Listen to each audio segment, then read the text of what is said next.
Hello, how are you doing? Yinka Ojo here again on Guy Talk. How have you been? I want to welcome all those who are first time subscribers. You're new, yay! Thank you for subscribing. All right, if you have not yet subscribed to this channel, make sure you do so right away. And as I go into this topic today, I want you to share this video, like this video, comment on this video, and hit the bell. There's a notification bell so that you can be notified anytime I come up with a brand new video. Let's get into this. My topic for this video today is become a promise keeper. Many years ago, an organization in the United States was formed. It was a men's only organization, big and huge, and it was attracting crowds, a lot of crowds in stadiums all over United States and even in other Western countries, Canada, United Kingdom, were coming up. And of course, that organization is not really alive as it was before. But at that time, there was a revival amongst men, and some women got up. Some women's only organization, especially in the U.S., were shouting that we don't want men to be promise keepers, because that was the name of the organization. They said we don't want men to be promise keepers. We want men to be, rascals, to be unruly, and all of that. But you see, these were children of God who were men. So they realized that as a real Christ-like man, you got to be a promise keeper. I want to talk to you about a few things today. The first is that real strong men are promise keepers. When you make a promise, you stand up to it and you hold on to it no matter what it takes. Real men are promise keepers. And when you're a promise keeper, what does that even mean as a male? That means that you are reliable. People can rely on you. If you're married, your wife can rely on you. You have children, you're a parent, you're a father, your children can rely on you. When you have men who have children they don't even support, they have baby mamas all over the place. Those are not the kind of men that this world needs. The kind of men that will bring transformation, the kind of men that will really make things get better in our world must be reliable men. A promise keeper is someone who is reliable. A promise keeper is somebody who is dependable, of course. You can be depended upon. Being a man means that you're going to be carrying the load of not just yourself. When you get married, all the load of your family, you are the head. The wife and the children, all of them are depending on you. You got to learn that attitude and attribute of dependability. That's what it means to be a promise keeper. It means to be trustworthy. So these are some of the things I'll be picking up and talking about. Being trustworthy. A promise keeper, a man who is a promise keeper means a man who can be trusted, whose your word is your bond, your handshake, that yes, I'll get this done, and that is it. When you make a vow, you make a marriage vow, you stick to it till death do you part. Those are the kind of men we call promise keeping men. You need to become a promise keeper. Promise keepers are men that are responsible and accountable. Today it looks like many ladies, I talk to ladies, they don't even associate the word responsible. They don't attach it to men, but that is wrong. If you're a child of God and you're a man, you've got to be known as a responsible man. That is a promise keeper. It's time to develop that in your life. I want to encourage you to think about your life. Are you known for these attributes at all? And talking about ladies, especially to you single men who are listening to me, if you are a promise keeper, you are dependable, you are reliable, you're trustworthy, you are accountable, when you are like that, you are a very attractive man. Because ultimately, real sensible ladies are not just looking for a fine face or a muscular body. When push comes to shove and the rubber meets the road, every reliable, dependable lady who is worth her weight, she's looking for a promise keeper, a man, a male that can keep promises, that can stay true to their promises. She's looking for such a person to marry.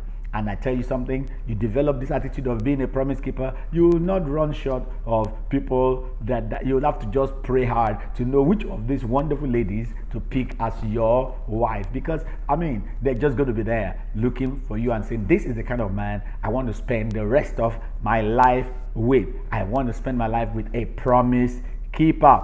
All right. So that is just for, especially for these single guys, you need to develop this attribute. All right.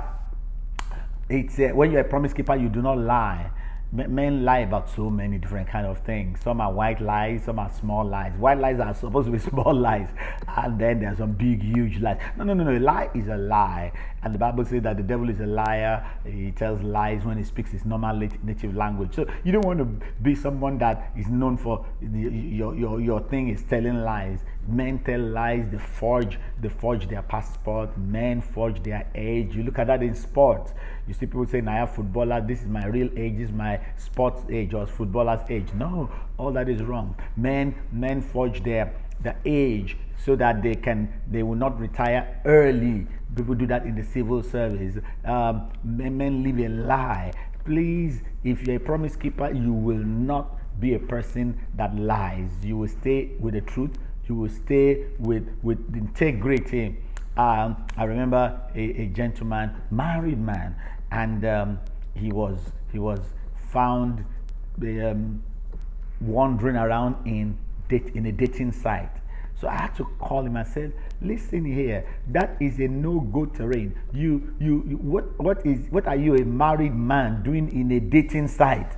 He looked at me as if, where did I come from, and all of that. So I just had to say that, you know what, you got to realize that this is an issue that is now off limits for you.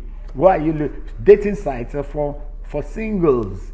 And he looked and said, "Oh, really?" I said, "Of course. Once you're married, you're married. Once you say I do, you're done." And so he had to say, "Oh yeah, I think you're right."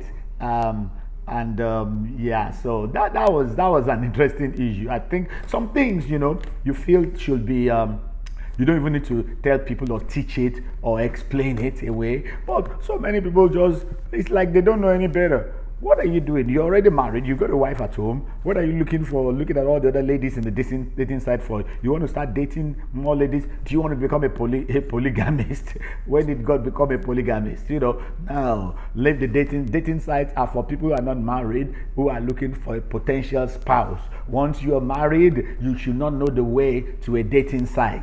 So you see, people live a lie, and in the dating site, they put all the information there that they are single and all of that. That's a lie. A promise keeper, once you have committed yourself to your wife, you are committed for life. This is what I mean about that, being a promise keeper.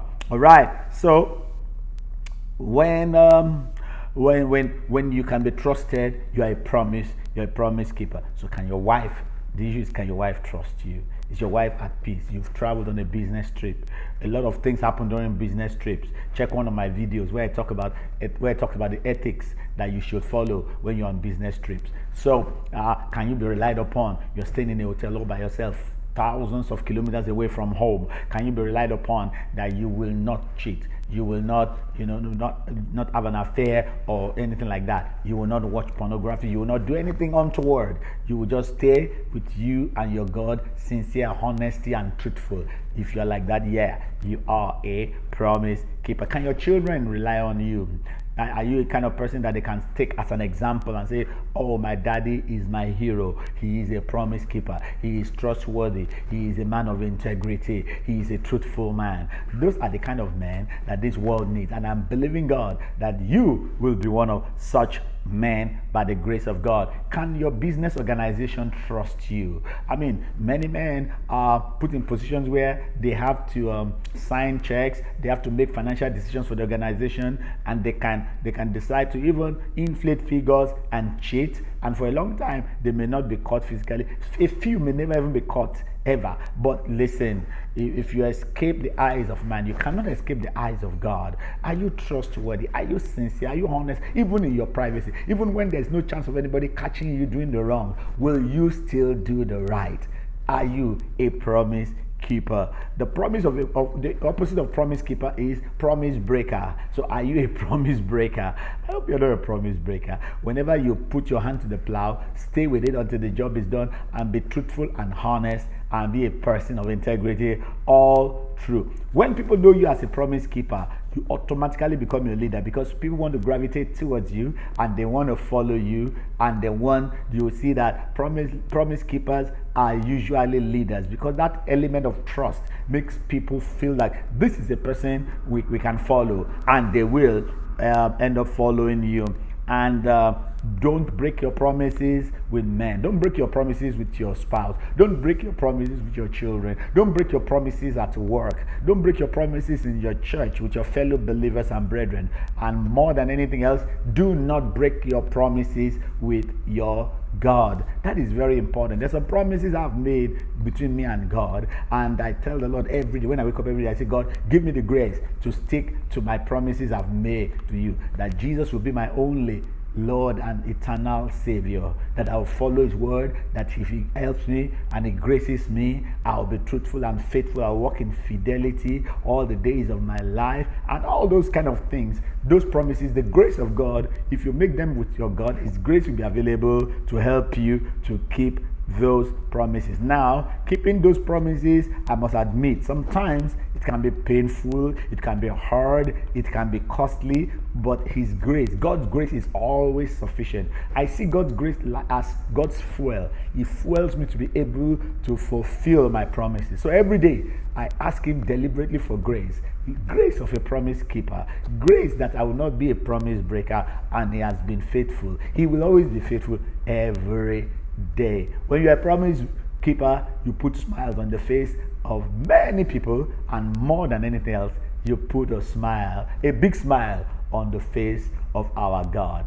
All right, then, that's all I want to discuss with you today. What do you think about what I've shared about this issue of being a promise keeper? Am I onto something? Do you have an experience? Do you have a testimony? Do you have a story? Has it been hard in any way? Has it cost you a lot to stick to the promises, but you still did it? I want you to comment in the comment box, and I want you to share this video, like this video. If you have not yet subscribed, make sure you subscribe right now. It only takes you a click, and that's just 1 second. Do it right now. Also, hit the notification bell so that you'll know whenever I come up and I share a new video. Well, until next time, this is Yinka Ojo saying, keep on ruling and keep on reigning. Bye for now.